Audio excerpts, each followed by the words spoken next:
보증금이 2천만 원, 그리고 월차임이 165만 원이었던 그런 경우였는데, 임대인이 신규 임차인에게 요구한 조건은 보증금 3천만 원, 1천만 원에서 3천만 원이니까 50%가 인상된 거죠.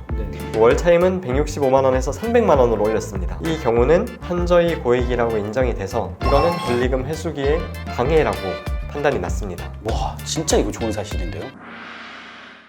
네, 창업의 맥을 짚어주는 맥형입니다. 오늘 맥형TV의 새로운 코너였던 법률 방패 시간인데요. 이전 시간에 권리금에 대한 영상을 찍었는데 많은 분들이 질문을 주셨습니다. 오영호 변호사님과 함께 그 질문에 대한 답변을 하는 시간을 한번 가져보도록 하겠습니다. 인사 한번 부탁드리겠습니다. 안녕하세요. 법무법인 근본의 오영호 변호사입니다.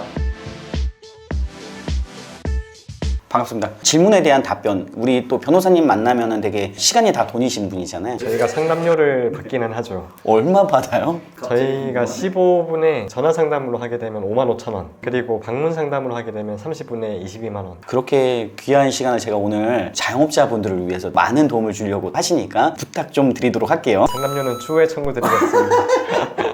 여러분들, 그래서 구독과 좋아요를 눌러야 되는 이유입니다. 저 혼자 어떻게 부담합니까? 이 비싼 수입료를.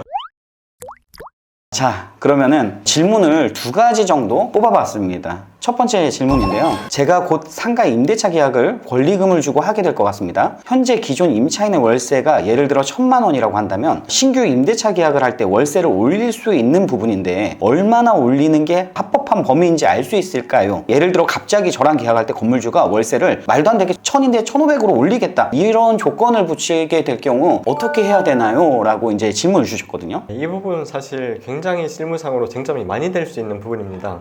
제가 저번 시간에 설명을 드린 것처럼 임대인이 정당한 사유 없이 새로운 임차인과의 계약을 거절을 하게 되면 제가 권리금 회수기의 방해라고 말씀을 드렸잖아요. 그 방해의 수단 중에 하나가 제일 많이 문제가 되는 것이 현저히 고액의 차임을 청구를 하는 것입니다. 내가 계약을 하기 싫으니까, 혹은 이제 기존 임차인이 권리금을 받는 것이 배가 아프니까, 그래서 새로운 임차인한테 권리금을 받지 못하도록 하기 위해서, 혹은 그냥 내가 쓰기 위해서, 그래서 새로운 임차인과의 그런 계약을 거절을 하는 경우가 굉장히 많은데, 그 수단으로 많이 쓰이는 것이 보증금이나 차임을 올리는 것입니다. 제가 이거는 그 하급심 판례를 좀 설명을 드리려고 해요. 보증금이 2천만 원, 그리고 월차임이 165만 원이었던 그런 경우였는데, 임대인이 신규 임차인에게 요구한 조건은 보증금 3천만 원, 1천만 원에서 3천만 원이니까 50%가 인상된 거죠. 월차임은 165만 원에서 300만 원으로 올렸습니다. 이 경우는 현저히 고액이라고 인정이 돼서 이거는 권리금 회수기의 방해라고 판단이 났습니다. 와, 진짜 이거 좋은 사실인데요. 그래서 뭐 그런 것들이 다 판단이 돼요. 주변 상가들의 시세, 이 판결에서도 나왔는데, 이 지역이 유동인구가 감소하고 있는 지역이었고 이런 월세도 계속 떨어지고 있는 지역이었는데, 갑자기 임대인이 새로운 임대차 계약을 하면서 2배 가까운 뭐 이런 이제 차임을 요구를 한다는 거는 현저히 고액이다. 그리고 기존 임차인한테는 그렇게 이야기를 한 거예요. 너가 나랑 계약을 하면 내가 9%만 올리겠다. 그런데 새로운 임차인을 데리고 오면 이렇게 하겠다. 이런 식으로 한 것도 이제 판단의 근거가 되었습니다. 그리고 다른 판례에서는 보증금이 5천만 원이었고 월세가 350만 원이었던 상가였는데 월차임을 400만 원으로 올렸어요.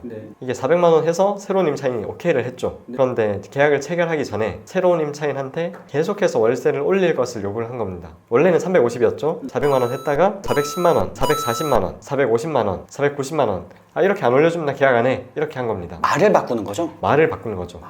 그래서 지속적으로 이렇게 인상을 요구를 하니까 이거는 임대인의 확정적 거절 표시다, 혹은 권리금 회수기의 방해다 인정이 됐습니다. 그래서 처음에는 400만 원만 이렇게 요구를 하면서 하다가, 또 이제 신규 임차인이 이를 수용을 하니까 이번에는 임대차 기간을 문제 삼아서 트집을 잡으면서 또 막 이렇게 올리다가 490만 원 이렇게 올리고, 그렇게 해서 이제 결국에 새 임차인이 못 들어오겠다, 나간 거죠. 그래서 이 경우에는 권리금 회수 기회를 방해한 것으로 인정이 돼서, 그런데 이렇게 올렸다고 무조건 방해는 아니에요. 제가 찾은 하급심 판례 중에서는 기존 조건이 1,000만 원에 100만 원이었는데 1,000만 원에서 2,000만 원으로 올렸어요. 이 경우에는 권리금 회수기의 방해라고 인정이 되지가 않았습니다. 이유가 뭘까요? 왜냐하면 이 경우에는 이제 원래 임대차 계약을 5년간 할 때 1,000만 원에서 보증금을 하나도 안 올렸었어요. 그러니까 5년 동안 인상을 하나도 안 했고, 그리고 월세도 원래 100만 원이었는데 이제 5년 동안 5만 원만 올렸어요. 그러니까 굉장히 착한 임대인이었던 거죠. 이 착한 임대인이 새로운 임차인을 구하려고 할 때 이렇게 보증금 1,000만 원 올린 거, 이거는 현저히 고액이라고 보기 어렵다. 그래서 법원에서는 이렇게 계약이 얼마나 지속이 됐는지, 그리고 그동안 얼마가 올랐는지, 주변 상가 건물 차임 보증금 이런 것들을 볼 때 이 시세에 적정한 적정한지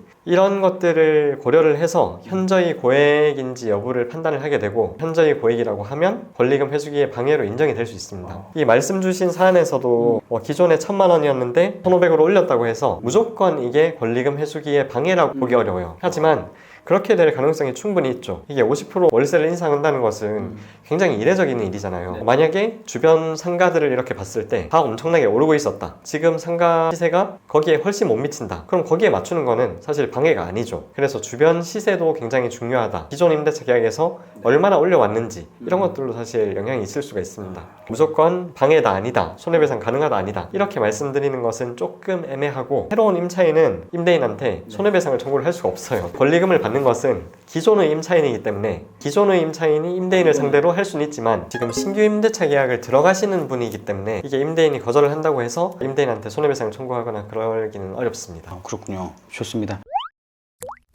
두 번째 질문입니다. 매장을 임대인에게 알리지 않고 새로운 임차인을 데리고 왔을 때 임대인이 본인에게 알리지 않아서 나 신규 계약 못 하겠어 라고 하는 거는 어떻게 해야 되는 건가? 이거 권리금 방해가 되는지, 아니면은 저렇게 거절을 할 수 있는 건지. 네, 일단은 매장을 안 알렸다는 부분이 어떤 일을 할지를 안 알렸다는 부분으로 해석이 되기는 하는데, 확실하게 말씀드리면 저번 영상에서 말씀드렸던 임대인이 거절을 할 수 있는 정당한 사유, 예를 들면 신규 임차인이 보증금이나 월세를 낼 능력이 없거나, 아니면 임차인으로서의 의무를 무조건 위반할 것이 명백하다, 아니면 기존 임차인이 월세를 연체를 했다, 그런 경우에는 거절을 할 수 있죠.